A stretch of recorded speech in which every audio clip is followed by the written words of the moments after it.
ठीक, अब ये 5वां नंबर हमारा उपनिषद परिचय है। तो मैं आपसे फिर से अनुरोध करूंगा कि जो मेरी वीडियो है, जो मैं इसको बना रहा हूँ, तो आप लोग अपने दोस्तों के साथ जरूर इनको शेयर करें। और अगर अच्छा लगे, आप लोगों को वास्तविक में अच्छा लगे, तो ऐसे देख के मुंह मत मोड़िए, लाइक शेयर कमेंट तो जरूर हमको कुछ तो बोलिए, ताकि हमको पता चले कि हाँ, आप लोग देख रहे हैं, क्या कर रहे हैं।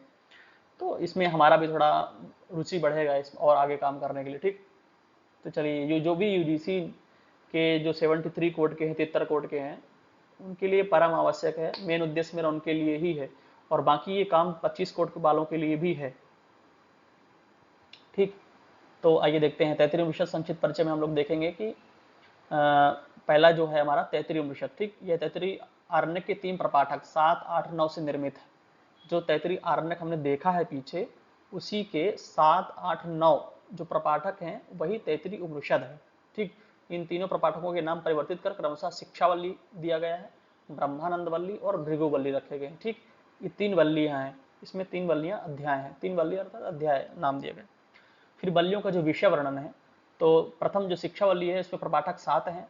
शिक्षा शास्त्र संहिता के अनेक रूप, भू भुआ स्वा 3 विद्यार्थियों का वर्णन है, आत्मा का निवास और ओम ब्रह्म की व्याख्या, सत्य तप स्वाध्याय का महत्व और दीक्षांत का उपदेश। दीक्षांत समारोह होता है, कब होता है? वो विद्या अध्ययन के बाद। फिर दूसरा जो ब्रह्मानंद वल्ली प्रपाठक है, इसमें 8 पंचकोश सिद्धांत, अन्नमय कोश, प्राणमय कोश, मनोमय कोश, विज्ञानमय कोश, आनंदमय कोश। और कोशों के बारे में आपको अगर देखना है तो यहाँ से भी पूछ लेता है और वेदांत सार से भी पूछता है, तो दोनों का आपको क्रम याद रखना है, क्रम ही पूछता है इसमें, इसलिए लड़के फंसते हैं। तो ये भी बात है आपको लिए नोट करने के लिए। ठीक, तो ब्रह्म फिर इसमें है, ब्रह्म को रस स्वरूप बताया गया है इसमें ब्रह्मानंद वल्ली में। सूर्य और पुरुष दोनों में एक ही शक्ति का निवास है। फिर तीसरा है भृगुवल्ली, इसमें प्रपाठक है 9, पुनः पंचकोशों का विवेचन है, अन्न का स्वरूप और उसका विराट रूप बताया गया है। तो ये हो गया हमारा जो वल्लियां हैं हमारी, शिक्षा वल्ली, ब्रह्मानंद वल्ली और भृगुवल्ली, उनका जो विषय है, मुख्य विषय मैंने यहाँ पर थोड़ा थोड़ा रख दिया है, ताकि इसके बारे में आपको पता रहे। ठीक, चलिए आगे देखते हैं।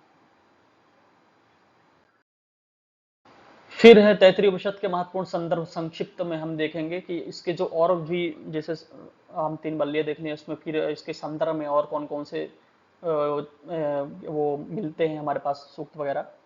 तो जैसे भाषा विज्ञान संबंधी संदर्भ कुछ ऐसे मिलते हैं। शिक्षावल्ली में भाषा विज्ञान के 6 अंग बताए गए हैं। शिक्षावल्ली में जो है उसमें 6 अंग बताए गए हैं, किसके? भाषा विज्ञान के, जैसे वर्ण, स्वर, मात्रा, बल, साम और संतान। ठीक, वर्ण स्वर मात्रा बलम साम संतान इत्युक्ता शिक्षाध्याय, ऐसा जो है शिक्षावल्ली में प्राप्त होता है। फिर ब्रह्मचारी के गुण कौन कौन से होने चाहिए? तो वेद की रक्षा करना, शम दमादि सद्गुण, समदम है ना, तेजस्विता और यश की प्राप्ति। फिर ब्रह्म का स्वरूप बताया, इसी में ब्रह्म का शरीर आकाश बताया गया है, आकाश शरीरम ब्रह्म। यह यजुर्वेद में 40-17 के ओम खम ब्रह्मा विस्तृत ये भी मंत्र मिलता है। ठीक, दीक्षांत प्रवचन भी इसी में है। दीक्षा समापन उपदेश में नैतिक जीवन का निर्देश, इसमें सत्यम वद धर्मम चर स्वाध्यायात्मा प्रमदा मातृदेवो वा पितृदेवो वा आचार्य देवो वा स्वाध्यादेयम स्त्रियादेयम है। तो ये सब चीजें इसी में बताया गया है आपको, तैतृपनिषद में ही। सत्यम वद, सत्य बोलिए, धर्मम चर, धर्म में चलिए, है ना, स्वाध्याय माँ प्रमद, स्वाध्याय से प्रमाद मत करिए, मातृ देवो भव, मातृ जो होती है देवताओं के, माता जो होती है देवताओं के समान होती है, पितृदेवो, पिता जो होते हैं देवताओं के समान होते हैं, आचार्य देवो भव, आचार्य जो होते हैं वो भी देवों के समान होते हैं, तो उनकी हमें सम्मान आज्ञा करना चाहिए। बोलते हैं ना कि एक पंक्ति श्लोक था, इसमें नहीं आना, चलो छोड़ो। पंचकोश, फिर इसमें जो पंचकोश के बारे में बताया था ना, तो ये पंचकोश भी आप ये देख सकते हैं, अन्नमय, प्राणमय, मनोमय, विज्ञानमय और आनंदमय कोश, ये सभी ब्रह्म के आवरण या रूप हैं ये पंचकोश। तो ये इसके कुछ प्रमुख संदर्भ हैं, आगे और भी होंगे। फिर अन्न ब्रह्म है, अन्न के बारे में बताया है, अन्नम ब्रह्मोपासते, समस्त प्राणी अन्न से उत्पन्न होता है, जीवित और पोषित। आप लोग, हम सब तो अन्न ही खा रहे हैं, उसी से जीवित हैं, उसी से पोषित हो रहे हैं। अन्न को ब्रह्म का रूप कहा गया है। रसो वैसा, तब ब्रह्म का जो स्वरूप ही रस अथवा आनंद है। ब्रह्मानुभूति से पूर्ण तृप्ति होती है। ईश्वरीय नियम की कठोरता, विश्वदेति सूर्य मृत्युर्धावति पंचम, सूर्य वायु अग्नि इंद्र मृत्यु आदि सभी ईश्वरीय भय या नियम से संचालित होते हैं। विश्वदेति सूर्य। फिर अन्न समृद्धि का निर्देश भी इसी में मिलता है। अन्न का अनादर ना करे, अन्नम ना निंद्यात, अन्न की निंदा नहीं करनी चाहिए, अनादर नहीं करना चाहिए, अन्न की वृद्धि करे, अन्नम बहुकुर्वीत।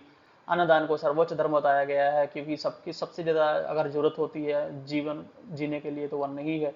निर्धनों को अन्न देने की प्रेरणा कहा गया, क्योंकि अगर उनके पास धन नहीं होगा तो अन्न नहीं होगा, अन्न नहीं होगा तो अगर अन्न नहीं खाएंगे तो उनकी मृत्यु हो सकती है। इसलिए बोला गया कि किसी का अनादर, किसी अकारण बस मृत्यु नहीं हो। अगर आपके पास ज़्यादा धन है तो आप दान करिए, और कलयुग में भी सबसे ज़्यादा महत्व दान का ही है और किसी चीज़ का नहीं है। ठीक, सूर्य और पुरुष की एकता में, या यश्चायम पुरुषो यश्चा सावदित्य सा, ये कहा जो शक्ति पुरुष में है वही सूर्य में है, ब्रह्म की सर्वव्यापक ऊर्जा का प्रतीक माना गया। ठीक, तो ये सब जो संदर्भ है इसमें बहुत सी चीज़ें इसे मिलती है, उसको थोड़ा थोड़ा यहाँ पर रख दिया गया है, तो आप लोग थोड़ा संक्षिप्त में देख लीजिए क्या क्या कहाँ पर कैसा विषय है। ठीक है ना, चलिए आइए अगली। फिर दूसरे में है काठोपनिषद। ठीक, संस्थान इसका यह कृष्ण वेद की कट शाखा से संबंध है। संरचना इसमें 2 अध्याय और प्रत्येक अध्याय में 3 खंड या बल्ली है। शैली इसमें काव्यात्मक मनोरम शैली, गुण निरता, दार्शनिक तत्वों का विवेचन है। और विशेषता इसकी क्या है, अपनी रोचकता के कारण यह बहुत सुविख्यात है। मुख्य कथा इसमें यम और नचिकेता, नचिकेतस की प्रसिद्ध कथा है, जो मैंने थोड़ा संक्षिप्त में दिया हुआ है। यम और नचिकेता की बहुत अच्छी कथा है, आप लोग कभी इसको पूरा पढ़िएगा। मैंने भी पढ़ा था लेकिन विस्मृत हो गया हूँ, फिर से पढ़ूंगा मैं इसको। तो जो उद्दालक ऋषि के पुत्र वायरसर्वस ने सर्वमेध विश्ववेदस यज्ञ के अंत में ऋतुजों को जीर्ण शीर्ण गाय दक्षिणा में दी। जो उद्दालक ऋषि के पुत्र वायरसर्वस ने सर्वमेध यज्ञ किया और उसके अंत में जो ऋत्विज आए हुए थे, पंडित ब्राह्मण जो आए थे, तो उनको इन्होंने क्या दिया, जीर्ण शीर्ण, मतलब जो वृद्ध गाय हैं, जो चल नहीं पा रही हैं, जो बीमारी से हैं, तो ऐसी गाय जीर्ण शीर्ण बोल के ऐसी गायें दक्षिणा में दे रहे थे। क्योंकि पहले जो है गोधन ही होता था, गोधन जो पहले का जो धन था वो गोधन ही था सबसे ज्यादा। अभी तो हम लोग ज्यादा सोना चांदी में मात्र पैसे में मात्र दे रहे हैं, पहले यही सब चीजें था, गोधन ही था। फिर नचकेतस उनका जो पुत्र था, तो पिता की इस कृत्य से देख करके उनसे ग्लान भर से पूछता है, नचकेता को ग्लानि हुई, उससे पूछता है, पिताजी मुझे किसको दोगे? अगर आप ब्राह्मणों को ये सब नीच ऐसी गायें वगैरह दे रही दुर्दशा कर रहे हैं आप, तो आप मुझे किसको दोगे? तो पिता ने क्रोध में आकर कहा, यम को देंगे हम आप तुमको। तो नचिकेता यमराज के पास पहुंच गया। उन्होंने बोला हम यम को देंगे, तो अपने से ही चला गया यमराज के पास। तो यमराज के पास जब पहुंचा तो अतिथि सत्कार में उपेक्षा के प्रायश्चित के रूप में 3 वर दिए उन्होंने यमराज ने। यमराज से उन्होंने जब उनकी वार्तालाप पूछे और उन्हें प्रश्न किया और उन्हें वर मांगे, तो उन्होंने 3 वर दिए उनको। नचिकेता के 3 वर कौन कौन से हैं? पहला वर यह है कि मेरे यमलोक से लौटने पर पिता मुझे देखकर प्रसन्न हो। उनके पिताजी उनके लिए ऐसे कटु वचन बोले, फिर भी वो अपने पिता से क्रोध नहीं किए, और उन्होंने मतलब ऐसा मांगा वर कि मुझे देखते ही मेरे पिताजी प्रसन्न हो जाएं, जो मुझे इस तरह बोले थे। फिर दूसरा ये था कि दिव्य अग्नि विद्या की प्राप्ति हो। और तीसरा जो जीवन और मृत्यु का रहस्य क्या है वो मुझे बताइए, क्योंकि यमराज ही बता सकते हैं जीवन और मृत्यु के बारे में, क्योंकि उनका ही काम है ये सब। ठीक, तो ये संक्षिप्त में थोड़ा मैंने बताया है। इनके 4 पुत्र रहते हैं, शायद 3 या 4 पुत्र हैं। तो इसकी जो कथा है बहुत लंबी है, इसके बारे में हम बनाएंगे, सूक्तों के बारे में भी अच्छे से। ठीक है ना, चलिए आगे देखते हैं। कठोपनिषद में दार्शनिक महत्व के कुछ संदर्भ में, संसार अनित्य है, संसार के भोग विलास क्षणिक मात्र हैं, इसको आप हमेशा के लिए ऐसा मत मानिए कि निरंतर चलने वाले। धन से आत्मिक शांति नहीं मिलती है, ऐसा बोला, न वित्ते न तर्पणयो मनुष्य, ना वित्ते न तर्पणयो मनुष्य, मनुष्य को धन से आत्म शांति नहीं मिल सकती है। कुछ भी कर, आप कितना भी धन कमा लीजिए, अगर आपके मन में शांति नहीं है, आपका मन शांत नहीं है, स्थिर नहीं है, विचार अच्छे नहीं है, तो आपको कभी सुकून नहीं मिलेगा। आप विचलित ही रहोगे, हमेशा इधर उधर भटकते ही रहोगे। श्रेय और प्रेय मार्ग 2 मार्ग, ये भी हमारे सिलेबस में है, इसलिए कठोपनिषद देखना हमारे लिए जरूरी भी है। सामान्य जन प्रेय मार्ग भौतिक सुख को अपनाते हैं, और जो विद्वान व्यक्ति होते हैं वो श्रेय मार्ग अध्यात्म मार्ग को अपनाते हैं। ठीक, कुछ लोग होते हैं जो सामान्य लोग होते हैं जिन्हें सिर्फ मोह माया में ही फंसे रहते हैं, तो उसको भौतिक सुख बोलते हैं। और दूसरा जो है अध्यात्म मार्ग है, जो कि विद्वान लोग जो जानते हैं कि अब मुझे इससे परे जाना है, मोह माया तो है ही है, लेकिन इससे कुछ अलग हमको करना है, तो वही है इनका अध्यात्म मार्ग, श्रेय। ठीक, श्रेय मार्ग आत्मिक शांति और मोक्ष का साधन है, यही तुमको मोक्ष की गति पर ले जाएगा। बाकी वो जो भौतिक सुख है वो तो तुम्हें कहीं नहीं ले जा रहा है, वो तुम यहीं खा के यहीं सब यहीं रह जाएगा। तो श्रेयो ही धीरो प्रेयसो वृणीते, प्रियो मंदो योगक्षेमो वृणीते। ठीक, ये यहाँ पर कहा गया है कि श्रेय, जो प्रेय जो है भौतिक सुख सामान्य लोग अपनाते हैं, और जो विद्वान लोग हैं वो श्रेय मार्ग को अपनाते हैं, अध्यात्म मार्ग को अपनाते हैं। ठीक, फिर ओमकार सारे वेदों और शास्त्रों का सार है, सारे जब तब उसी के लिए किए जाते हैं, वही संसार का सर्वोच्च सारा आलम्बन है।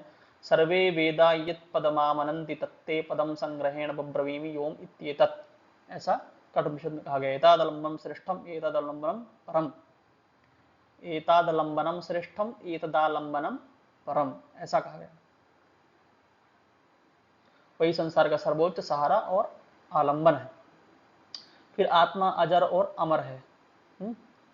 वह ना कभी उत्पन्न होता है ना कभी मरता है। यह सूक्ष्म से सूक्ष्म और महान से महान है, यानी ही इसका ज्ञान प्राप्त कर पाते हैं। यह प्रत्येक जीव के भीतर विद्यमान है। जैसे ना जायते म्रियते व विपश्चित अडोरणीयान महतो महीयान, ऐसा कहा गया है। ठीक, तो ये हम कुछ संदर्भ देख लिए कठोपनिषद का, आगे देखते हैं। चलिए,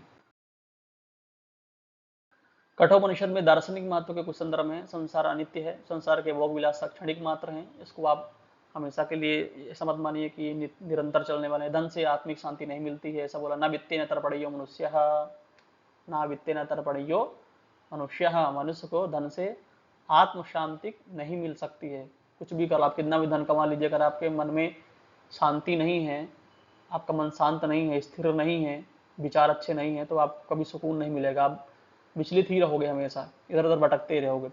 श्रेय और प्रेय मार्ग, दो मार्ग, ये भी हमारे सिलेबस में है, इसलिए कठोपनिषद देखना हमारे लिए जरूरी भी है। सामान्य जन प्रेय मार्ग भौतिक सुख को अपनाते हैं, और जो विद्वान व्यक्ति होते हैं वो श्रेय मार्ग अध्यात्म मार्ग को अपनाते हैं।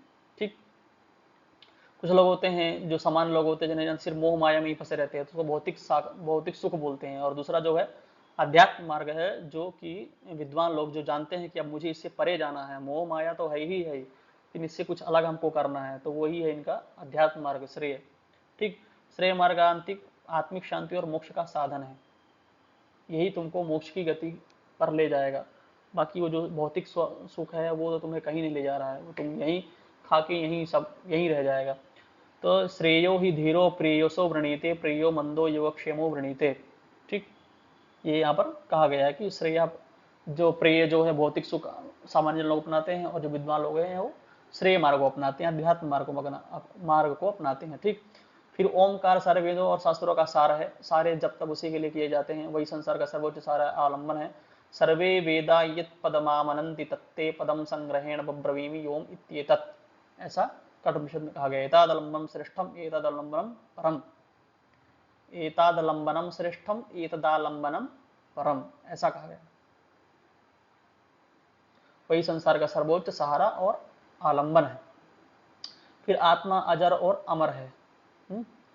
वह ना कभी उत्पन्न होता है ना कभी मरता है। यह सूक्ष्म से सूक्ष्म और महान से महान है, यानी ही इसका ज्ञान प्राप्त कर पाते हैं। यह प्रत्येक जीव के भीतर विद्यमान है। जैसे ना जायते म्रियते व विपश्चित अडोरणीयान महतो महीयान, ऐसा कहा गया है। ठीक, तो ये हम कुछ संदर्भ देख लिए कठोपनिषद का, आगे देखते हैं। चलिए, फिर तीसरा है हमारा श्वेताश्वतर उपनिषद। तो श्वेताश्वतर उपनिषद जो है, इसके हम संक्षिप्त परिचय देखेंगे। यह महत्वपूर्ण उपनिषदों में से एक है। इसकी वर्णन शैली जो है अति मनोरम, भाषा सरल और सुबोध है, इस कारण से ये अति प्रसिद्ध और उपनिषद है। ठीक, इसका दार्शनिक आधार हम देखेंगे कि इसमें सांख्य, योग और वेदांत के सिद्धांतों का प्रतिपादन भी है। शिव रुद्र का वर्णन परम पुरुष के रूप में किया गया है। गीता पर इसका गहरा प्रभाव है। अक्षर प्रधान आदित्य इसकी उपनिषद के लिए, इसमें कपिल ऋषि का भी स्पष्ट रूप से उल्लेख मिलता है। ठीक, सांख्य के जो हैं आचार्य वो कपिल ही हैं।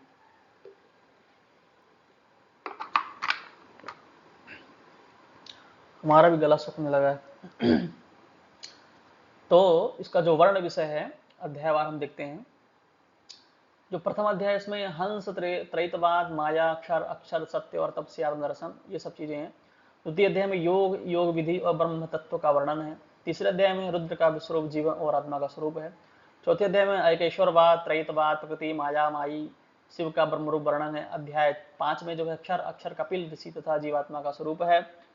और जो छठा अध्याय ब्रह्म के अनेक नाम, हंस, ईश्वर, प्रकृति एवं जीव का है ना, जो बोलते हैं द्वास वर्णा सविजा सखाया समानम वृक्षम रसस्व जाते इत्यादि जो वाक्य है, इसके तो नहीं है, लेकिन ऐसा जो मिलता है कि एक ही वृक्ष में दो जीव हैं, एक भोक्ता है और एक दृष्टा है। तो जो मनुष्य है वो भोग रहा है, और जो जीव है वो देख रहा है आत्मा। ठीक है, तो ये चीजें हमने देख लिया यहाँ पर श्वेतास्वर उपनिषद के बारे में। तो इसमें 6 अध्याय हैं। ठीक, इसका अध्याय बार हम विषय बार देख लिए हैं। तो आइए हम अगला उपनिषद देखते हैं। चौथा है मैत्राणी उपनिषद। मैत्राणी और मैत्री बोलते हैं इसको। तो इसमें हम कब इसका परिचय देखते हैं। इसको मैत्री उपनिषद भी कहा जाता है और मैत्राणी भी कहा जाता है। इसमें अध्याय 7 है। मैत्रायणी आरण्य को ही मैत्रायणी उपनिषद कहा जाता है। तो ऐसा अगर प्रश्न पूछता है कि किस अरण्य को किस उपनिषद के नाम से जाना जाता है, तो मैत्राणी अरण्य को ही मैत्राणी उपनिषद के नाम से जाना जाता है, ऐसा आप बोल सकते हैं। इसके वर्णन विषय आदि के लिए मैत्राणी अरण्य का विवरण देखा जाता है। जैसे कि मैत्राणी उपनिषद के विशिष्ट संदर्भ है मन ही बंधन और मुक्ति का कारण है। विषयों में आसक्त मन बंधन का कारण है, विषयासक्ति से रहित मन मुक्ति का साधन है। जैसे कि मन एवं मनुष्याणाम कारणम मंद मोक्षयोः मंधाय विषयासक्तम मुक्त्यै निर्विषयम स्मृतम। ठीक, चित्त निरोध से शांति जैसे ईंधन रहित अग्नि स्वयं बुझ जाती है, उसी प्रकार चित्तवृत्तियों के निरोध से चित्त स्वयं शांत हो जाता है। जैसे अगर अग्नि में आप बार बार लकड़ी डालते रहेंगे, ईंधन डालते रहेंगे, तो वो जलती ही रहेगी, बुझने का नाम नहीं लेगी।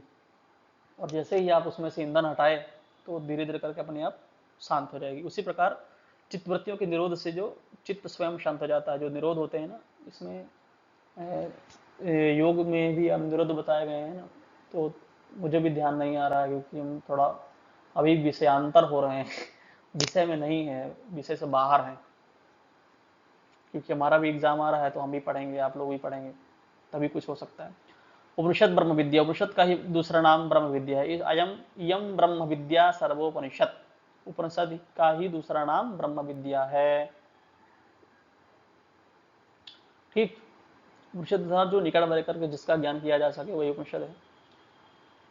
आगे देखते हैं। कर्मफल सिद्धांत, जीवात्मा अपने अच्छे और बुरे कर्मों के कारण ही उत्तम और अधम योनि में जाता है। अयम आत्मा स्थितासत कर्म फले सद सद योनि मापद्यते। जो जीवात्मा है वो जो जिस प्रकार से जो कर्म करता है उसी हिसाब से उसको फल भी मिलता है। फिर 5 प्राण है, 5 प्राण के भेद बताए गए हैं। प्राण जो हृदय में, अपान मलद्वार में, समान नाभि में, उदान कंठ में, बयान सारे शरीर में, ये 5 प्राण है। ठीक, प्राणोपान समान उदानो बयान। फिर है प्रणव उद्गीत और ओम समानार्थक हैं। ये तीनों ईश्वर के ही नाम हैं, इन्हें ही ब्रह्म और ज्योति रूप कहा गया है, ऐसा भी यहाँ पर संदर्भ प्राप्त होता है। यह उद्गीता सा प्रणव, यह प्रणव सा उद्गीता। जो उद्गीत है वही प्रणव है, जो प्रणव है वही उद्गीत है। अन्य उपनिषदों में से संबंध है। इस उपनिषद में कठ बृहदार नंग ईश मुंडक आदि उपनिषदों के अनेक श्लोक उद्धृत हैं। इसका स्वतंत्र कुछ भी नहीं है, इसमें और भी उपनिषदों का कुछ स्रोत मिलता है। अतः यह उपनिषद इनसे परवर्ती बात का माना जाता है, क्योंकि जब वो हुए इसके बाद इसमें तो कुछ लिए गए, है ना। तो ये सब चीजें आप इसका संदर्भ देख सकते हैं। अब आता है हमारा 6 नंबर में वेदांग परिचय, जिसमें से हम देखेंगे शिक्षा।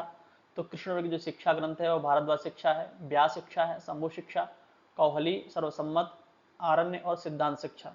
ठीक, इसके बाद हमारा 1-2 बिंदु और बचेंगे, बाकी हमारा कृष्ण यजुर्वेद संपूर्ण हो जाएगा। तो आप शिक्षा का नाम ये आप देख सकते हैं। शिक्षा के बारे में मैंने ज़्यादा तो नहीं दे पाया, मुझे प्राप्त नहीं हुआ और समय भी बहुत कम था मेरे। तो फिर प्रातिशाख्य के बारे में हम देखते हैं। इसमें शिक्षा के अंतर्गत ही प्रातिशाख्य भी आता है। तो तैतरीय प्रातिशाख्य संक्षिप्त परिचय देखेंगे। इसका जो संबंध और स्वरूप है, तो यह कृष्ण यजुर्वेद की तैतरीय संहिता से संबंध प्रातिशाख्य ग्रंथ है। जो मैंने पहले बताया था कि तैतरीय संहिता ही है इसका पूर्णांग प्राप्त होता है, बाकी कुछ प्राप्त होता है और कुछ अप्राप्त होते हैं। तो ठीक, इसमें 2 प्रश्न खंड हैं और प्रत्येक में 19 अध्याय हैं। कुल 24 अध्याय हैं। यह ग्रंथ तैतरीय सागा के स्वर संधि, वर्ण विन्यास और संहिता पाठ प्रक्रिया का नियमन करता है, नियमों को बताता है। प्रमुख विषय वस्तु इसका जो है वर्ण समाम्नाय, वर्णों का क्रम, वर्गीकरण एवं स्थान। और एक प्रातिशाख्य में पहला क्या है, अष्टौ समानाक्षराण्यदितः। वर्ण समाम्नाय, वर्णों का क्रम, वर्गीकरण एवं स्थान। व्यंजन स्वर एवं व्यंजन संध्या, स्वरों और व्यंजनों की संधि प्रक्रिया का विस्तार। अनुनासिक और अनुनासिक के भेद, नासिक ध्वनियों के भेदों का विश्लेषण है। स्वर भेदा, उदात और अनुदात स्वरित के प्रकार, संहिता स्वरूप, संहिता पाठ की परंपरा, वर्ण संयोग, विराम और त्वरित का विवेचन। कहाँ पर संहिता पाठ की परंपरा जो बताते हैं ना, संहिता को उच्चारण वैसे कैसे करना चाहिए, पद पाठ कैसे करना चाहिए, वर्ण संयोग कैसे करना चाहिए, विराम कहाँ पर लेना चाहिए, कहाँ नहीं, तो वो सब चीजें यहीं पर मिलेंगी। यही इसका प्रातिशाख ग्रंथ क्या करता है, जिस वेद का जो प्रातिशाख ग्रंथ होता है उसी की नियम के बारे में बताता है, क्योंकि जो चीज व्याकरण नहीं बताता वही ये चीज बताते हैं, क्योंकि ये सब चीजें व्याकरण के ही पूरक हैं, और निरुक्त भी कुछ चीजों का जो होता है ना, व्याकरण कार्षण्यम ऐसा कहा गया है।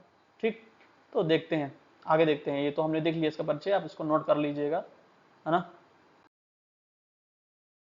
फिर तीसरा पाठ विधि का विवेचन, इसी में जो है पाठ कैसे करते हैं ऋग प्रातिशाख, जो तैतरीय प्रातिशाख है इसमें किसके अनुसार, अर्थात मंत्र का मूल रूप में पाठ, प्रति पाठ जो होता है वो मूल पाठ होता है, जो संहिता होता, संहिता पद और क्रम, ये तीन होते हैं। ये देखिए यहाँ पर संहिता जो शब्दों का संयुक्त स्वरूप है, पद पाठ प्रत्येक पद का पृथक उच्चारण, और क्रम पाठ पदानुक्रम में दो दो शब्दों का संयोजन किया गया हो। तो ये जो पाठ होते हैं ये प्रकृति पाठ में आते हैं, जो मूल प्रकृति है। उसके बाद जो विकृति पाठ है, विकृति पाठ से भिन्न वह पद्धति जिसमें शब्दों को आगे पीछे आदि अंत में ले जाकर के पढ़ाया जाता है, जैसे घन पाठ आदि जो पढ़ते हैं, जटा माला शिखा रेखा ध्वजो दंडो रथो घन अष्टो विकृत्या प्रोक्ता क्रम पूर्वार महर्ष भी। तो जो 8 जो ये विकृतियां हैं, जटा माला शिखा रेखा ध्वजो दंडो रथो घन, हाँ, तो घन सबसे ज्यादा क्लिष्ट है इसमें। तो इसी इन्हीं मूल प्रकृतियों से इनको बनाया गया है 8 विकृति, जिसका अनायास विद्वान लोग पाठ कर जाते हैं, इसका कुछ मतलब वो नहीं है। हालांकि इनका पाठ का भी अलग अलग महत्व है, किसका पाठ करने से किसकी प्राप्ति होती है, चंद्रलोक की प्राप्ति होती है, सूर्यलोक की प्राप्ति होती है, का महत्व है, ऐसा नहीं कि महत्व नहीं है। लेकिन जो विद्वान लोग होते हैं, मतलब अपनी संस्कृति के लिए, अपने उसके लिए, तो सब चीज का परंपराएं हैं पाठ करने का, तो यह विशेष रूप से घन पाठी पद्धति में प्रयुक्त होते हैं। प्रातिशाख का मुख्य प्रतिपाद्य विषय है प्रकृति पाठ तथा उससे संबंध, स्वर संधि और वर्ण संयोग। तो इसकी हम ये देख सकते हैं। तैतरीय प्रातिशाख की भाष परंपरा देख लेते हैं पहले, इसमें भाष किस किस से प्राप्त होते हैं। तो भाष ग्रंथ नाम और विशेषता क्या क्या, माहिसे भाष्यकार हैं, पद क्रम सदन भाष इन्होंने ग्रंथ का नाम है, और पद क्रम पर विशद विवेचन किया इन्होंने। फिर जो भाष्यकार हैं सोमयार्य, इनका जो भाष्य है त्रिभाष्य रत्न है, तीनों भाष्य परंपराओं का संकलन किया इन्होंने। ठीक, फिर दो तीसरे नंबर में गोपाल यज्वा वैदिकाभरण, इनके ग्रंथ का नाम है, वैदिक संहिताओं की शैली पर टीका है। ठीक, तो इसकी ये भाष्य परंपरा, 3 भाष्य मायसे, सोमयार और गोपाल यज्वा। ठीक, तो आप लोग ये मैंने पहले भी बता चुका है स्टार्टिंग में ही, पद व्यवस्था श्लोक भी दे दिया वहां पर, आप लोग उसको देख लीजिएगा ऋग्वेद में। फिर आता है हमारा कल्प। अभी हमने शिक्षा में प्रातिशाख देख लिया है, अभी हम कल्प में देखेंगे स्रोत सूत्र। ठीक, तो जो स्रोत सूत्र है कृष्ण यजुर्वेद का, तो पहले इसका हम देखते हैं संक्षेप एवं शाखा संबंध। कौन कृष्ण यजुर्वेदी से संबंध 8 स्रोत सूत्र हैं। कितने? 8। कौन कौन से हैं? बौधायन, आपस्तंभ, सत्यासार या हिरण्यकेशी भी बोलते हैं इसको, वैखानस, भारद्वाज, बादोल, बारह, मानव सूत्र। और फिर इसका शाखा संबंध है, प्रारंभ के जो 6 हैं, बौधायन, आपस्तंभ, सत्यासार, वैखानस, बारदोल, बादुल, ये 33 शाखा से संबंध रखते हैं। ठीक, और जो 2 और हैं, बारह और मानव, ये मैत्राणी शाखा से संबंध रखने वाले स्रोत सूत्र हैं। ठीक, ये भी आप ध्यान में रखिएगा। कोई ऐसा प्रश्न हो जाता है ना, जो ऐसे घुमाऊ प्रश्न होते हैं जिनमें लगता है कि छात्र फंसेंगे, वही प्रश्न पूछे जाते हैं जहां पर दुविधात्मक रहता है। अब यहाँ पर अगर पूछ लिया कि किस संहिता से संबंधित कौन सा ये स्रोत सूत्र है, मैत्राणी वाराह किससे संबंधित है, तो आपको तो यही पता है ना कि कृष्ण यजुर्वेद से कि ये सारे हैं, लेकिन किस शाखा से संबंध ये आपको पता नहीं होगा। तो ये चीजें आप दिमाग में रखिएगा ना। चलिए आगे देखते हैं। तो पहला नंबर में हमारा है बौधायन स्रोत सूत्र। बौधायन जो है प्राचीन स्रोत सूत्रों में सर्वोपरि स्थान है, सबसे पहला यही है। इसकी जो रचना शैली है ब्राह्मण ग्रंथों के समान प्रवचन शैली है। रचयिता का समय है 1900 ईस्वी पूर्व से लेकर 850 ईस्वी पूर्व, है ना। संपादक डॉक्टर कैलेंट, और अध्याय जो संख्या जो 30 प्रश्न अध्याय हैं, और मुख्य विषय जिसको 10 पूर्णमास याग, अग्नियाधि अग्निहोत्र, चातुर्मास, अग्निष्टोम, प्रवर्ग वाजपेयी, राजसूय, और अपानुवाक्य अश्वमेध, और द्वादशाह अतिरात्र रेखा शुल्भ एवं प्रवर, और औपानुवाक्य में यज्ञों का रहस्यात्मक व दार्शनिक विवेचन भी किया गया है। इसमें 100 से लेकर के 12 तक के संख्यावाचक शब्दों का भी उल्लेख मिलता है ना। ये हमारा हमने बौधायन स्रोत सूत्र देखा। अभी हम दूसरे नंबर में देखते हैं आपस्तंभ स्रोत सूत्र। तो आपस्तम जो स्रोत सूत्र है, कात्यायन स्रोत सूत्र एवं भारद्वाज कल्प से अत्यधिक समानता आपस्तम बौधायन का शिष्य है। तो आपस्तम जी हैं जो वो बौधायन क्या ही शिष्य हैं।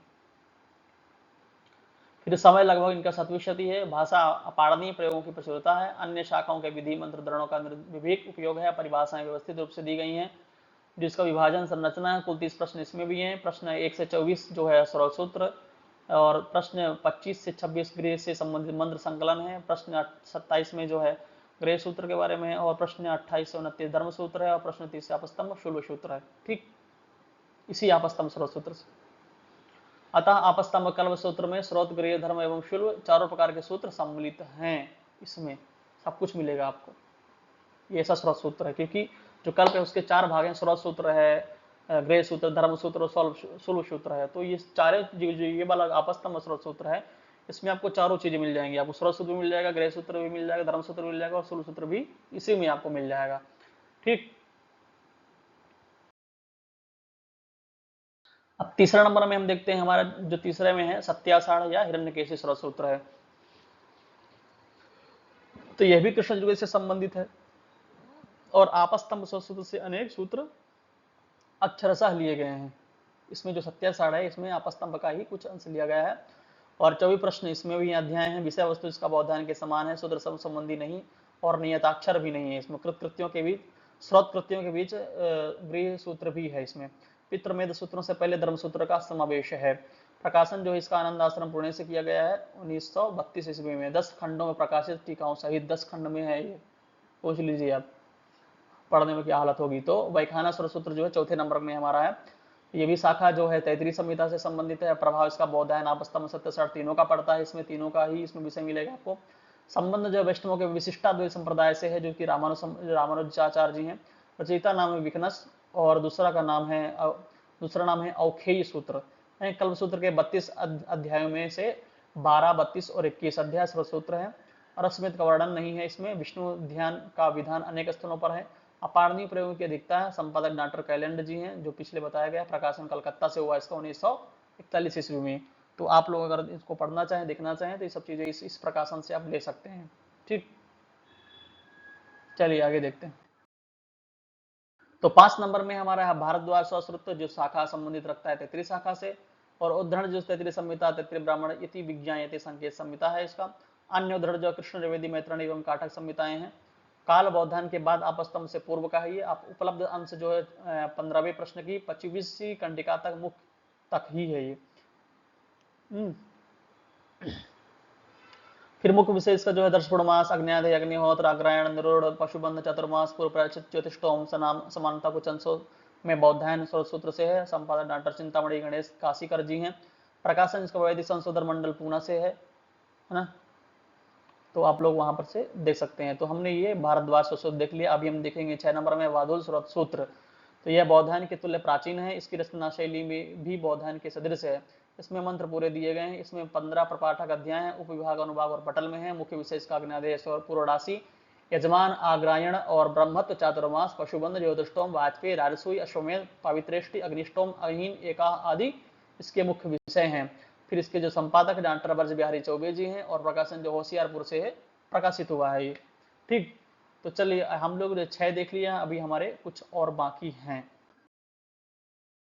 तो 7 नंबर में हमारा वारा सूत्र। इस संबंध मैत्रेय, ये है मैत्राणी शाखा से संबंध। मैंने आपको पहले बताया था कि 12 और मानव जो है मैत्राणी शाखा से संबंध रखते हैं। बाकी जो 6 हैं वो तैतृय शाखा से संबंध रखने वाले हैं। तो प्रथम इसकी जो संरचना, कुल 3 अध्याय एवं उनके उपखंड भी है प्राप्त होते हैं। प्रथम अध्याय में प्राक सौमिक परिभाषा, यजमान, ब्राह्मत्व, दर्शपूर्णमास, अग्न्यादेय, अग्निहोत्र, आग्रहण, पशुबंध, चातुर्मास आदि जो प्राप्त होते हैं इसमें यज्ञ। ठीक, द्वितीय अध्याय में अग्निचयन संबंधी विषय इसमें प्राप्त होता है। तृतीय अध्याय में वाजपेयी, द्वादशा, गवामयन, उत्साहग्रहण, अयन, महाभारत, सौत्रावणी, राजस्व, अश्वमेध, ये सब चीजें यहाँ पर प्राप्त होती हैं। विशेष तथ्य इसका अपत्नी का पत्नीहीन को ही अग्न्याधान का अधिकार दिया गया है। ठीक,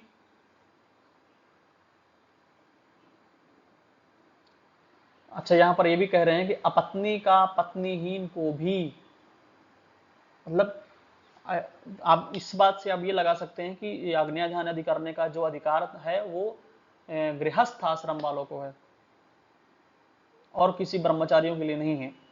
तो यहाँ पर ऐसा भी विधान बता रहे हैं कि जो अपत्नीक है, जो विवाहित नहीं है, जो गृहस्थ में प्रवेश नहीं है, उनको भी अग्न्याधान का अधिकार दिया गया है।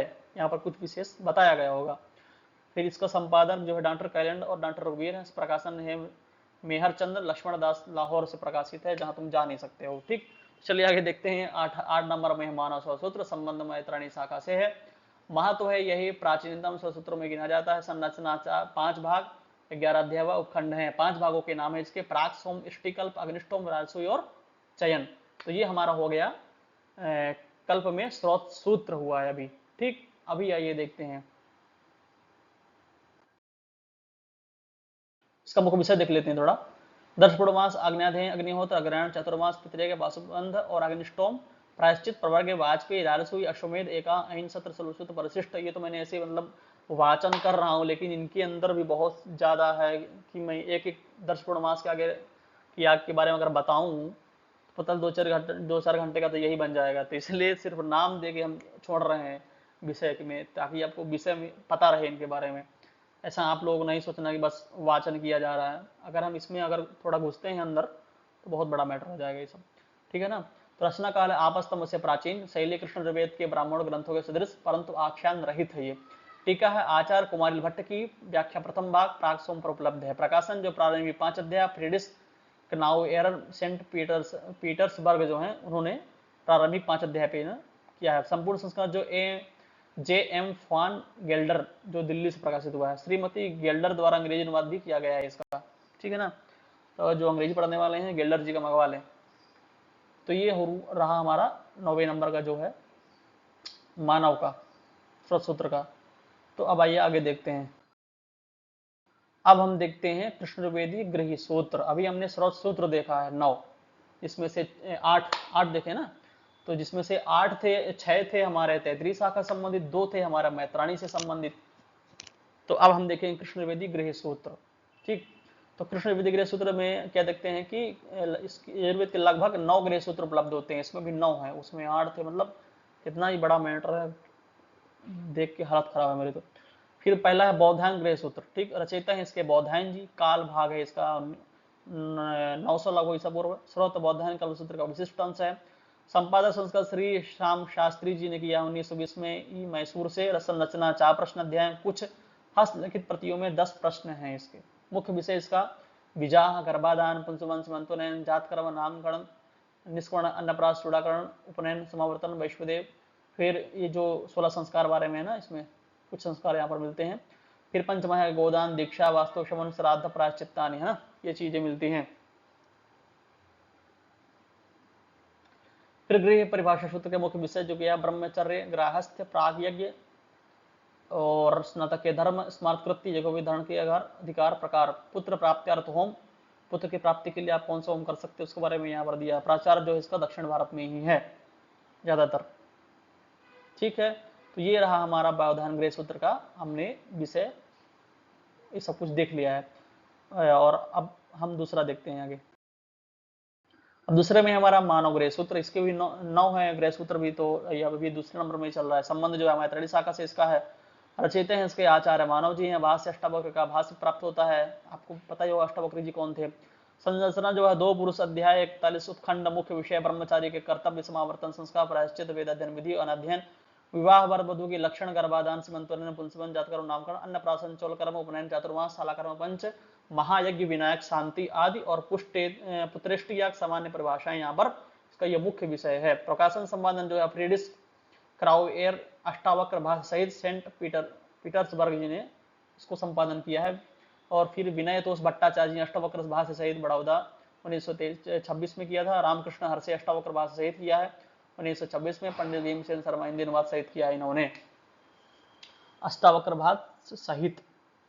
तो अगर आपको अष्टावक्र के भाष्य, अष्टावक्र जी थे ना जो शास्त्रार्थ किए थे, जिनके पिताजी को जल समाधि दे दिया गया था।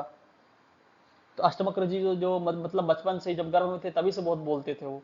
तो उनके जो पिताजी जो थे तो वेदाध्ययन करते थे, तो वो पिताजी को ही बोल देते थे कि तुम पिताजी आप क्या सारा दिन बकबक करते रहते हो। तो उन्होंने फिर बोल दिया कि जाओ तुम अब वक्र हो जाओगे, तुम ज्यादा बोलते हो। तभी से उसका नाम अष्टावक्र हो गया। ठीक, तो चलिए आगे देखते हैं। तो 3 नंबर में हमारा भारद्वाज गृह सूत्र संबंध, भारद्वाज कल्प सूत्र का आंसर ये। और संरचना जो है इसका जो विभाजन है, 3 प्रश्न अध्याय इसमें है। मुख्य विषय जो उपनयन, विवाह, सीमंतोन्नयन, पुंसवन, जातकर्म, नामकरण इत्यादि, अन्नप्राशन, चोलकर्म, शालाकर्म, गृह प्रवेश, रथारोहण, प्रायश्चित, श्राद्ध आदि इसमें मुख्य विषय प्राप्त होते हैं।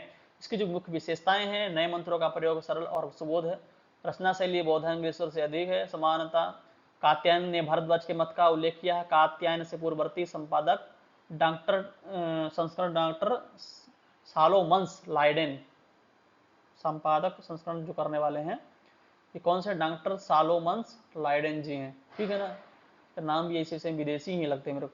14 नंबर आपस्तंभ गृह सूत्र संबंध, जो आपस्तंभ कल्प सूत्र का अंश है, सूत्र का अंश है ना। संरचना जो कुल 30 प्रश्न है, 25, 26 और 27 अध्याय गृह सूत्र से संबंधित है शायद, और 27 गृह कर्म का वर्णन है, 25, 26 जो मंत्र है इसमें। मुख्य वर्ण विषय है, परिभाषाएं, पाक्य, विवाह, स्थायी पाक, वैश्विक कर्म आदि है। और उपाकरण, उपनयन, गायत्री उपदेश, ब्रह्मचर्य नियम, ऋषि तर्पण, समावर्तन, मधुपर्क जो आप जानते हैं, मधुपर्क जो होता है विष्टरो विष्टरा, तो ये जो विवाह आदि में जो मधुपर्क होता है ना, वो चीज यहाँ पर भी मिलेगा आपको। सीमंतोन्नयन, पुंसवन, जातकर्म, नामकरण, अन्नप्राशन, चौलकर्म, होम, सुष्टकृत, रथारोहण और प्रायश्चित। मैं इन 16 संस्कारों पर इसलिए नहीं बोल रहा हूँ क्योंकि अगर बोलने लग जाऊंगा तो बहुत ज्यादा हो जाएगा, इसलिए कुछ अलग नहीं जा रहा हूँ, क्योंकि यही विषय इतना ज्यादा है कि मैं अलग से कुछ बोलने के लिए सोच भी नहीं सकता हूँ, क्योंकि 1 घंटे तो इसी में हो चुके हैं अभी फिलहाल, अभी बहुत कुछ बाकी है आगे बताना। तो विशेष जो है हिरण्यकेशी गृह सूत्र से घनिष्ठ संबंध है इसका, और जिसका टीकाएं जो प्राप्त होती हैं, हरदत्त मिश्र जी का अनाकुला और सुदर्शनाचार्य का तात्पर्य दर्शन नाम की टीका प्राप्त होती है। संपादित संस्करण जो 4 संस्करण प्रमुख प्रोफेसर विंटरनिस ने जी ने किया है, और श्री चिन्न स्वामी शास्त्री जी, डॉक्टर उमेश चंद्र पांडे जी ने हिंदी अनुवाद किया है इसका, ठीक। तो ये हमारा गृह सूत्र में से चौथे नंबर का गृह सूत्र हमारा पूर्ण हुआ अभी, ठीक। इसके हम बारे में जाने, इसका मुख्य विषय जाने, इसकी टीका के बारे में जाने। अभी हम आगे देखते हैं 5 नंबर में हमारा काटक गृह सूत्र, लवाक्षी गृह सूत्र भी इसको बोलते हैं। अगर कोई पूछे आप परीक्षा में कि लवाक्षी गृह सूत्र किस गृह सूत्र को बोलते हैं, तो आप बोलिएगा काटक गृह सूत्र को ही लवाक्षी गृह सूत्र कहते हैं। संबंध इसका कट काटक शाखा से, संरचना इसका 5 अध्याय और 75 कंडिकाएं इसमें प्राप्त होती है। मुख्य विषय इसका ब्रह्मचर्य, नियम, समावर्तन, उपाकर्म, सब यज्ञ से ही संबंधित है ये गृह सूत्र। जिसमें भी आप देखो पारस का गृह सूत्र, गृह मतलब क्या होता है, घर से संबंधित, घर में क्या होता है, संस्कार, यही सब तो किए जाते हैं। 16 संस्कार हो गया, और भी जो 16 संस्कार में आप तो जानते हैं, गर्भाधान, बुंसवन, जातकर्म, नामकरण, निष्कर्ण, प्रासूडाकरण करना, वेद, फिर विद्यारंभ, उपनयन, वेदारंभ है ना, फिर ये विवाह, अंत्येष्टि वगैरह जो भी है, तो ये 16 संस्कार हैं आपके। तो आपको ये यहाँ भी मिलेगा गृह सूत्रों में। फिर आपको धर्म सर्वतांशी, मनुस्मृति पढ़ लीजिए, अगल स्मृति पढ़ लीजिए, उसमें भी व्यवहार अध्याय, प्रायश्चित और प्रायश्चित अध्याय है, तो वहां पर भी आपको ये सब चीजें मिलेंगी। 16 संस्कार के बारे में बहुत सी चीजें हैं। तो ये सब नियम होते हैं, जैसे किसी क्या बोलते हैं, ठीक है, इसमें देखिए आगे मत जाइए। विशेष मानव और वाराग्र सूत्र से घनिष्ठ संबंध, व्याख्याएं, आदित्य दर्शनकृत विवरण, ब्राह्मण बल कृत गृह पद्धति, देवपाल कृत भाष्य इसमें प्राप्त होते हैं, ठीक।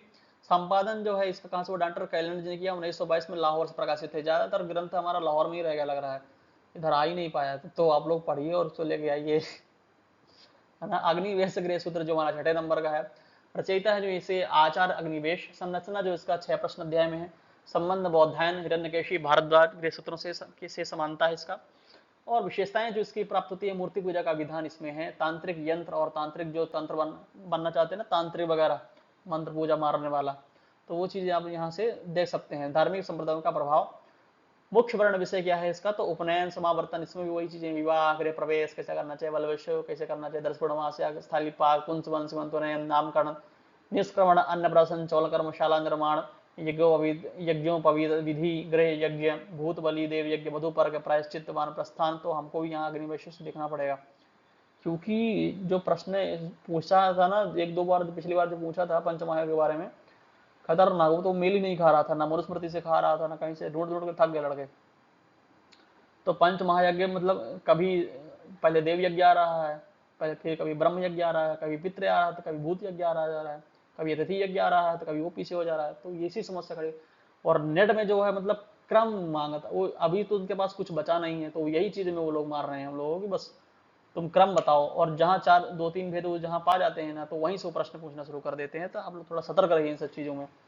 जहाँ पर संख्यात्मक हो वहाँ ज्यादा ध्यान दीजिए, और नेट में तो तुम ये सोचो कि मैं अगर समझ लूं तो कर लूंगा, बिल्कुल नहीं, वहां दोनों चीज चाहिए आपको। आप समझना भी आना चाहिए आपको जो प्रश्न पूछ रहा है, और दूसरा यह है कि आपको याद भी होना चाहिए। जैसे अष्टांग योग है तो यम नियम आसन प्राणायाम प्रत्याहार धारणा ध्यान समाधि 8 आपको याद ही होने चाहिए, क्रम से इनके लक्षण याद होने चाहिए, तब आप परीक्षा दे पाओगे, नहीं तो नहीं दे पाओगे। तो जितने भी यूजीसी नेट वाले लड़के हैं, 73 कोड वाले हो या 25 कोड वाले हो, तो भैया ध्यान से अध्ययन करिएगा आप लोग, और मूल तो ज्यादा से ज्यादा पढ़िएगा, इसमें मत भ्रम में मत रहिएगा। वो यूजीसी नेट गया जो पहले निकाल लिए रहते हो, अभी तो बहुत मुश्किल हो रहा है, 2 साल से इतना टाइट पेपर ले रहा है ना कि जिन लड़कों का जो जेआरएफ से 2 क्वेश्चन से रह जा रहे हैं तो उनका नेट नहीं निकल रहा है, ये हालत हो गई है। तो आप तो नए वालों हो, तो आपको तो कहाँ ही उठा फेंकेगा पता भी नहीं चलेगा। ठीक है ना, तो डरने का नहीं है, पढ़ने का है, अध्ययन करिए आप लोग, अपने आप पर भरोसा रखिए, कुछ ना कुछ जरूर होगा। और जब तक हारोगे नहीं तब तक जीतोगे कैसे? गिरोगे तभी तो उठोगे, जब गिरना ही नहीं है तो फिर उठोगे कहां से? पहले ही पड़े हो तुम, उठने की इच्छा ही नहीं है तुम्हारी। ठीक है ना, चलिए आगे देखते हैं ना।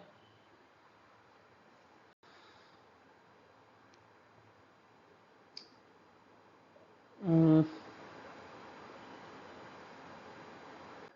आगे है हमारा 7 नंबर में हिरण्यकेशी गृह सूत्र, सत्याषाढ़ गृह सूत्र जिसको हम बोलते हैं, है ना। तो जो संबंध इसका हिरण्यकेशी कल्प सूत्र का अंश प्रश्न 19 और 20,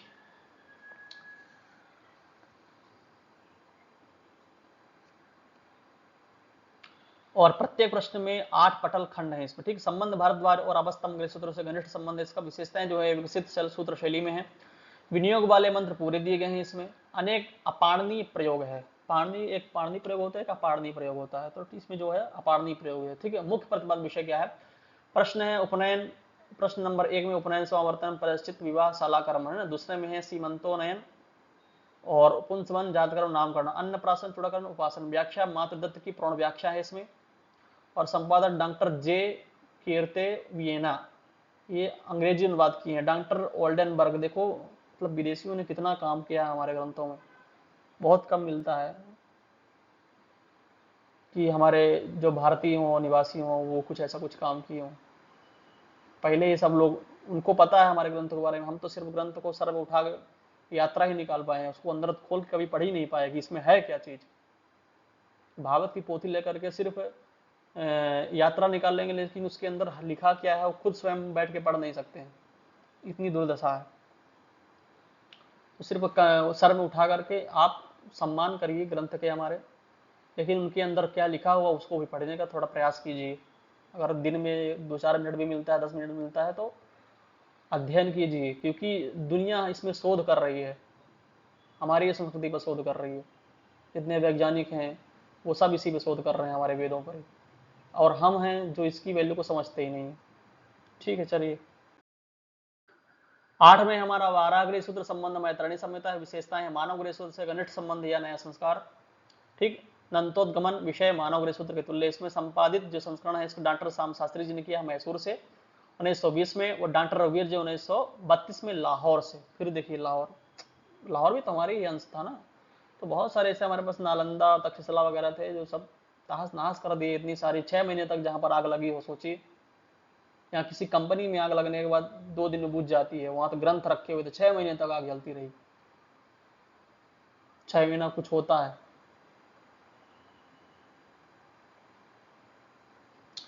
तो चलिए 9 वैखानस गृह सूत्र में संबंध तैतरीय शाखा रचयिता है विखनस मुनि जी हैं। वैखानस के जो हैं रचयिता हैं वो विखनस मुनि जी हैं। संरचना जो है 7 प्रश्न अध्याय 120 खंड इसमें प्राप्त होते हैं। ठीक, विशेषताएं क्या है इसकी? विनियोग वाले मंत्र प्रतीक रूप में मंत्रों का संकलन, वैखानसीय मंत्र संहिता।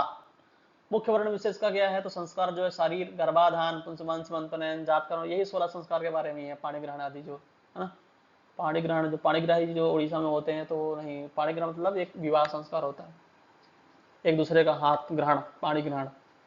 ठीक, यज्ञ ब्रह्म यज्ञ देव यज्ञ पितृ के भूत यज्ञ और मनुष्य यज्ञ, इसमें वैखानस गृह सूत्र में भी है। तो आप थोड़ा ध्यान दीजिए, ब्रह्म यज्ञ देव पितृ के भूत यज्ञ और मनुष्य यज्ञ। हविर यज्ञ जो अग्निध्याय अग्निहोत्र दर्शको मास अग्रायणेष्टि चातुर्मास पशुबंध सौतरामणि। फिर जो है चौथे में सोम यज्ञ अग्निष्टोम अत्यग्निष्टोम उक्त षोड़शी वाजपेयी अतिरात अप्तोरयाम। हवि यज्ञ के ये जो विभाजन है आप लोग जो देख रहे हैं, हवि यज्ञ के अंदर ये आते हैं अग्नाध्यय, अग्निहोत्र, तर्षुमास, जो आग्नेय दृष्टि, चतुर्मास, पशुबंध, सुत्रामणि, इसके अंतर्गत ये आते हैं। ठीक, फिर सोम यज्ञ के अंदर कौन कौन से, अग्निष्टोम, अत्यग्निष्टोम, उक्त, षोडशी, वाजपेयी, तिरात, ये चीज आते हैं। भाषा और शैली परकालीन है, संपादन डॉक्टर कैलेंड अंग्रेजी अनुवाद के साथ कलकत्ता में हुआ है, क्योंकि यही लोग अंग्रेजी पढ़ पाए हैं इसको, बाकी लोग पढ़ ही नहीं पाए हमको लगता है। चलिए आगे देखते हैं। अब हमारा आता है धर्मसूत्र। आपने यहाँ 100 सूत्र देख लिया, गृह सूत्र देख लिया है। अब हम देखेंगे धर्मसूत्र। ये हमारा कल्प चल रहा है वेदांग में, जो हमारा ज्योतिष, छंद, कल्प, नृत्य, व्याकरण, शिक्षा है, उसके अंतर्गत जो कल्प है, कल्प के 4 भेद हैं। मैंने पहले ही बताया आप लोगों को कि स्रोत सूत्र, गृह सूत्र, धर्मसूत्र और शूल सूत्र प्राप्त होते हैं। ये 4 प्रकार हैं, 4 भेद हैं उसके कल्प के। तो कल्प में अभी हमने 2 पढ़ लिए हैं, स्रोत सूत्र और गृह सूत्र, जिसमें हम तीसरा पढ़ने जा रहे हैं, जिसका नाम है धर्मसूत्र। तो आइए देखते हैं बौद्धायन धर्मसूत्र संक्षिप्त परिचय, जिसमें बहुत संबंध बौद्धायन कल्पसूत्र का अंश अध्याय 46 और 49 से है। ठीक, संरचना जो है 4 प्रश्न अध्याय है, मुख्य वर्ण विषय है इसका। प्रश्न 1, ब्रह्मचर्य नियम, दाय भाग, भक्ष्या भक्ष, चातुर्वर्ण, वर्णशंकर, राजा के कर्तव्य, महापाप और दंड प्रकार, और 8 प्रकार के विवाह, ब्राह्मो देवस्थ वारसा, प्राजापत्य तथा असुरः, गांधर्वो राक्षसा सेवा, पैशाचाष्टमोधमाः। ठीक, इसमें से जो 4 जो निहित है, जो विहित है, जो शास्त्रोक्त है, वो 4 ही विवाह बताए गए हैं, जिसमें से ब्राह्मो, दैव, आर्ष और प्राजापत्य, 4 में ही को ही प्राथमिकता दिया है याज्ञवल्क्य जी ने। ठीक, बाकी जो है ये अधम में आते हैं। फिर थोड़ा गांधर्व विवाह आदि जो है, कि जिसमें सबसे अधम जो आता है पैशाचाष्टमोधमाः, जो पैशाच विवाह है, वो सुत्ता मत्ता प्रमत्ताम गच्छति, जो मतलब सोते हुए ऐसे करते, मतलब पागल किसी स्त्री के साथ ऐसा दुर्व्यवहार करे, तो वो सबसे अधम माना गया है पैशाच विवाह। ठीक, तो विवाह के भी 8 प्रकार बताए हैं। मनुस्मृति में आप मनुस्मृति का ही श्लोक है ये जो मैंने अभी बोला है। फिर राजा के कर्तव्य के बारे में भी आप इसमें पढ़ने के लिए पाएंगे, राजा कर्तव्य क्या होना चाहिए, कैसे प्रजा की रक्षा करनी चाहिए, प्रजा का वो निर्वाह कैसे करना चाहिए, सब चीजें वहां पर मिलेगा आपको। प्रश्न नंबर 2 में है महापातकों के प्रायश्चित, कृच्छ, व्रत, उत्तराधिकार। आप धर्मसूत्र में क्या ही मिलेगा आपको, सोचो, तो यही सब चीज मिलेगा। महापातकों के प्रायश्चित, कृच्छ, व्रत, उत्तराधिकार, नियम, नियोग, गृहस्थ धर्म, पंच महायज्ञ, श्राद्ध, संन्यास नियम, प्रश्न वानप्रस्थ और सन्यासी धर्म, चांद्रायण व्रत आदि। फिर प्रश्न नंबर 4 में प्रायश्चित, काम, सिद्धियां कारण के अनुसार प्रक्षिप्त है। चांद्रायण व्रत, चांद्रायण व्रत कौन करता है, पर किसी प्रायश्चित कर्म, कोई अगर आपने कुछ कर्म कर दिया, उसके प्रायश्चित के लिए चांद्रायण व्रत किया जाता है। और चांद्रायण व्रत में ही शायद याज्ञवल्क्य स्मृति में यहाँ पर लिखा गया है कि जो मयूर का पिंड, जो अंडा होता है, उस अंडे के समान ग्रास देना चाहिए, फिर उसी हिसाब से बढ़ाते रहना चाहिए तिथि के अनुसार। आज अगर प्रतिपदा में आपने 1 अंडा लिया है, तो उसी अनुसार उसको 2 करके, फिर 3 करके, ऐसा करके बढ़ा करके, फिर उसमें क्षीण करके फिर क्रम से लेना है, ऐसा उन्होंने चांद्रायण व्रत में शायद कहा है। फिर कालक्रम का आपस्तंभ से पूर्व, गौतम से परकालीन, व्याख्या गोविंद स्वामी जी का विवरण मिलता है। और प्रकाशन संस्करण लीजिंग, ये भी विदेशी है, 1984 मैसूर, 1907 में आनंद आश्रम पुणे से प्रकाशित हुआ, 1929 में चौखंबा, 1991 में दिल्ली से प्रकाशित है। ठीक है ना, धर्मसूत्र। ये बौद्धायन कौन सा पढ़े हैं, बौद्धायन धर्मसूत्र संक्षिप्त परिचय हम देख लिए हैं। ठीक, चलिए आगे देखते हैं। फिर है हमारा आपस्तंभ धर्मसूत्र संक्षिप्त परिचय। संबंध आपस्तंभ कल्पसूत्र के अंत के 2 प्रश्न से है। इसका संबंध किससे है, आपस्तंभ जो कल्पसूत्र है कि अंतर्गत 2 प्रश्न है, अध्याय 28 और 29 से है। रचयिता इसके आपस्तंभ जी हैं। जो इसका विभाजन है, संरचना, जो प्रत्येक प्रश्न में 11 पटल है, वो वेद 32 और 29 खंडिकाएं हैं, बीच बीच में पद भी सम्मिलित किए गए हैं इसमें। ठीक, मुख्य वर्ण विषय बौद्धायन धर्मसूत्र के तुल्य विषय क्रम में अंतर विशेषताएं। प्राचीन 10 आचारों का जो प्राचीन के जो 10 आचार हैं, कण्व, कौस्य, हारित, श्वेत केतु आदि के मतों का उल्लेख मीमांसा दर्शन के पारिभाषिक शब्द, श्रुति, अंग, विधि, प्राजापत्य और पैशाच विवाह, अवैध नियोग प्रथा, निंदनीय, असत्य साक्ष्य, पर दिव्य परीक्षा, ब्याज लेना, निंदा आदि इसके जो मुख्य विशेषताएं हैं। ठीक, फिर व्याख्या हरदत्त मिश्र जी की उज्ज्वला नामक की व्याख्या यहाँ पर प्राप्त होती है। प्रकाशन जो संस्करण है इसका बिलवर जी ने बम्बई से किया है। बम्बई पहले बम्बई ही बोलते थे इसको, 1932 में। फिर दूसरे में AR शास्त्री जी बनारस से किए, 1932 में ये भी प्रकाशित है। मगन लाल शास्त्री पुणे से प्रकाशित किए हैं। महादेव शास्त्री जी मैसूर से, और उमेश चंद्र पांडे जी वाराणसी, हिंदी अनुवाद सहित है। तो ये आप लोगों के लिए शायद है उपयोगी होगा, क्योंकि हिंदी अनुवाद भी है तो पढ़ने में थोड़ा सरलता होगी। ठीक है ना। चलिए आगे देते हैं। फिर तीसरे में हमारा धर्मसूत्र है वैखानस धर्मसूत्र, जिसका संबंध है वैखानस स्मृति सूत्र अध्याय 8 और 10 से है। प्रकाशक जो है संपादक जो नाटर कैलेंड अंग्रेजी अनुवाद सहित कलकत्ता से प्रकाशित हुआ 1929 में। संरचना जो अध्याय है इसका, इसमें 3 अध्याय है। मुख्य वर्ण विषय इसका गृहस्थ, वानप्रस्थ और संन्यास आश्रमों के अवान्तर भेद और वर्णों के कर्तव्य, वर्ण संकर जातियों का विवरण और विशेषताएं जो है आश्रम धर्म और सामाजिक व्यवस्था का विस्तृत विवेचन, शैली और भाषा ब्राह्मण के सदृश है इसका, ठीक है ना, ये इसकी विशेषताएं।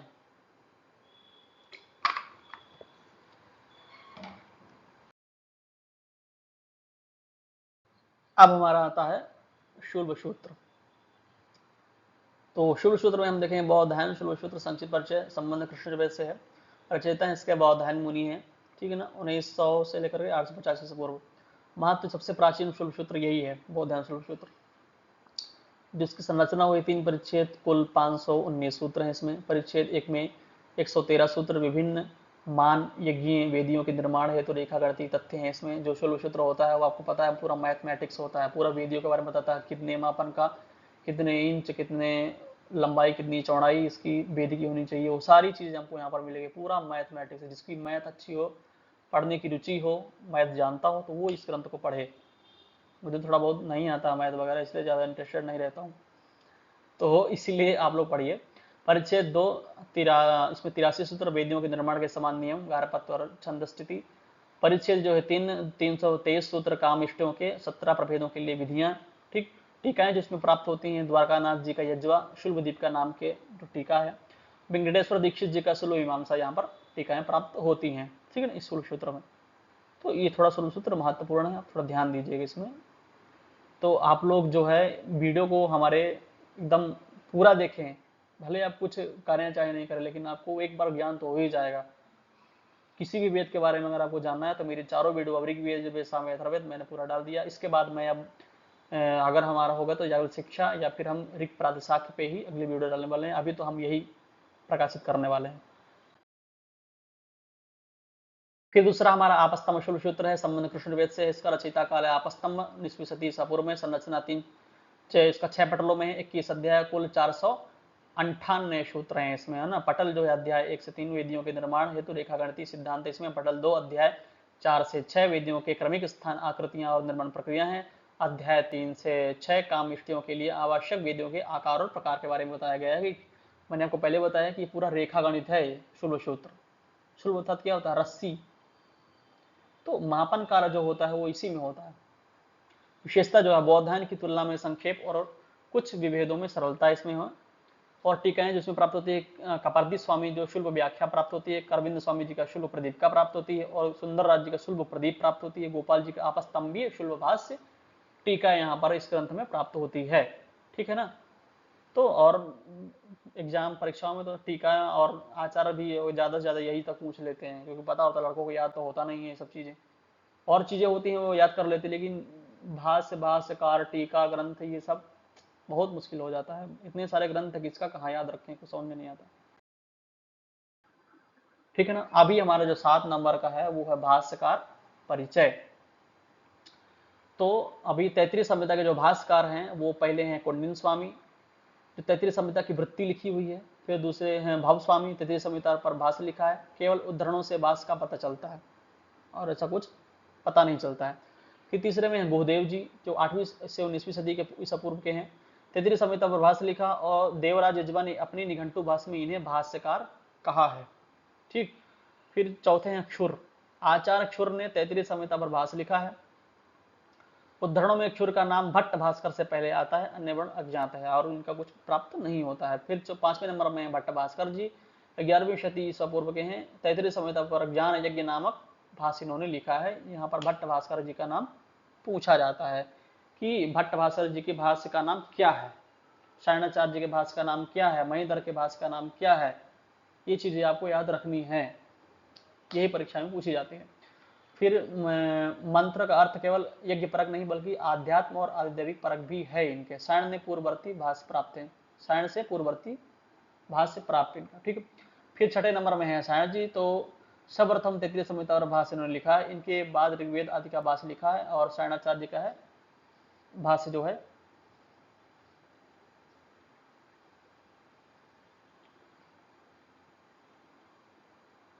ठीक है ना। ये हमने भाष्यकार परिचय देख लिया है। तो अभी हम जो हमारे परीक्षाओं में पूछा जाता है वो भाष्यकार और उनका जो भाष्य का नाम है वो, और इनका जो है समय काल मिलाने के लिए दे देता है। तो आप लोग ये चीजें थोड़ा ध्यान में रखिएगा, ठीक है ना। आइए आगे देते हैं इसका चार्ट। तो अभी हमने तैतृय संहिता भाष्यकार तालिका देखेंगे, उससे पहले हमने उनका थोड़ा देख लिया था। तो क्रमांक मैंने डाल दिया है। कुंडिन स्वामी भाष्यकार हैं, इनका जो समय है अज्ञात प्रारंभिक योगदान जो तैतृय संहिता की वृत्ति लिखी है, और प्राप्य उद्धृत है, प्राप्य नहीं केवल संदर्भ ग्रंथ में प्राप्त होता है, ठीक है ना। भाव स्वामी जो अज्ञात प्रारंभिक है, इनका भी तैतृय संहिता और भाष्य केवल उद्धरणों से ज्ञात है, उद्धरणों में ही ज्ञात होता है, इनका कुछ मिलता नहीं है लोगों का। गोदेव जी 8वीं से 19वीं सदी के ईसा पूर्व के हैं, तैतृय संहिता का भाष्य लेखा निघंटों में इसका उल्लेख प्राप्त होता है, उद्धरणों में ज्ञात है इनका। फिर क्षुर जी हैं, अज्ञात है, इनका भी समय तैतृय संहिता पर भाष्य उद्धरणों में नाम भट्ट भास्कर से पहले आता है इनका, प्राप्य नहीं विवरण अज्ञात है। फिर जो भट्ट भास्कर जी हैं 5 नंबर में हमारे, तो इनकी 11वीं शती ईसा पूर्व इनका समय अनुमानित माना जाता है। ज्ञान यज्ञ नामक भाष्य यज्ञ परक है, आध्यात्मिक आदिदेवज्ञ और प्राप्त अर्थ प्राप्त होता है, और इनका जो उद्धृत है वो प्राप्त होता है। और जो 6 नंबर में है शरणाचार्य जी हैं, 11वीं शती में ईसा पूर्व के हैं, 14वीं शती ईसा पूर्व के। सर्वप्रथम तैतृय संहिता भाष्य इन्होंने लिखा था, ऋग्वेद आदि का भी भाष्य, इन्होंने चारों वेद पर इनका भाष्य प्राप्त होता है। शरणाचार्य जी का योगदान बहुत महत्वपूर्ण है हमारे ग्रंथों पर। बहुत बहुत आभार, इनका बहुत बहुत धन्यवाद जो इन्होंने भाष्य किया, वरना तो हम वेद पढ़ने से ही रह जाते, सिर्फ मंत्रों तक ही सीमित रह जाते, अर्थ तो जान ही नहीं पाते। और आजकल किसके पास इतना समय है जो समय देकर के भाष्य करेंगे भी तो पूरा नाश करके रख देंगे, अर्थ का अनर्थ करके रख देते हैं, तो कुछ मतलब नहीं। इन्होंने जो भाष्य किया है वो हर कोई उसको पसंद करता है, पढ़ना चाहता है, ठीक है। चलिए आगे देखिए। अब हम देखेंगे संपूर्ण कृष्ण यजुर्वेद का तालिका अनुसार। आपने अभी जो पीछे आगे से देखते आ रहे हैं उसका संपूर्ण विवरण मैंने यहीं पर दे दिया है, तो अगर आप वहां पर आपका मन नहीं लगे ना तो यहीं पर इसको देख लीजिएगा कि यहाँ पर हम देखते हैं पहले आचार तो कौन थे, तो वैशंपायन जी हैं। देवता कौन है इसके, तो वायु हैं। पृथ्वी कौन है, धर्यु है। उपवेद धनुर्वेद, शाखाएं तैतरी मैत्राणी कठ काठक, ठीक है ना। तो इनका मैंने ये भी दे दिया, तैतरी में 7 कांड 44 प्रपाठक 631 अनुवाक, मैत्राणी में 4 कांड 54 प्रपाठक 3144 मंत्र, कटकाठक में 5 खंड 40 स्थानक 93 वचन 843 अनुवाक 3095 मंत्र है ना। फिर कपिस्थल 6 अष्टक 48 अध्याय, ब्राह्मण ग्रंथ तैतरीय ब्राह्मण, आरण्यक तैतरीय अरण्यक, उपनिषद तैतरीय उपनिषद, कठ जो है श्वेता शुतर और श्वेता शुतर मैत्राणी और महानारायणी उपनिषद, ठीक। फिर ससूत्र बौधायन बादुल मानक भारद्वाज अवस्थाम काटक सत्याषाढ़ वैखान चंडकेसी वारा, ये इनका स्रोत सूत्र। और गृह सूत्र में बौधायन मानव भारद्वाज अवस्थम्भ काटक निवेशन इनके बारह वैखानस, ये भी है 9। फिर धर्म सूत्र है बौधायन वैखानस अवस्थम विष्णु हरि द्विजन के शंख धर्म सूत्र है। शिक्षा ग्रंथ में भारद्वाज शिक्षा व्यास शिक्षा समूह शिक्षा कौले सर्वसम्मत अरण सिद्धांत शिक्षा, ये शिक्षा ग्रंथ है। और भाष्यकारों के हमने तो देख ही लिया था पहले भी, फिर भी हमने यहाँ पर दिखा दिया है। कुंडिन है, वृत्ति इनकी प्राप्त होती है। भाष्य स्वामी जी के द्रोणों से ज्ञान प्राप्त होता है। गोदेव जी का 8वीं 9वीं शती है। क्षुर स्वामी जी का भाष्यकार है। और भट्ट भास्कर मिश्र ज्ञान यज्ञ नामक भाष्य लिखा है। और शरणाचार्य जी तैतृय संहिता पर प्रथम भाष्य इन्होंने इसी पर किया है, ठीक है ना। तो ये जो हमने हमारा कृष्ण यजुर्वेद हमने पढ़ा, आज से हमारा ये चारों वेद पूर्ण हो गए हैं, ठीक है। तो अब इसको हम चाहे इसको इतना लंबा हो गया है कि हम एक पार्ट में तो इसको आपको दे नहीं सकते, इसके लिए हमने 2 पार्ट के लिए प्लानिंग किया है। तो हम आपको इसको 2 भाग में आपको अपलोड करके देंगे, ताकि थोड़ा आप लोगों की आसानी हो और हमें भी अपलोड करने में आसानी हो, ठीक है ना। चलिए, ये हमारा जो है कृष्ण यजुर्वेद का संपूर्ण परिचय संपूर्ण हो गया है। तो आप सबका बहुत बहुत धन्यवाद, आभार। और आप लोग मेरी वीडियो को, इस पूरी वीडियो को देखें और इसको ज़्यादा से ज़्यादा छात्रों के पास लाइक शेयर कमेंट करके हमको बताएं, छात्रों के पास शेयर करें, जितने भी छात्र आपके दोस्त मित्र आ रहे हैं, ताकि वो लोग भी इसका लाभ उठा सकें। मुझे ऐसा लगता है कि अगर आप लोग इसको एक बार पढ़ेंगे तो दोबारा कोई अन्य ग्रंथ आपको उठाने की आवश्यकता नहीं होगी, ठीक है। नमो नमः, उदर मिलामः।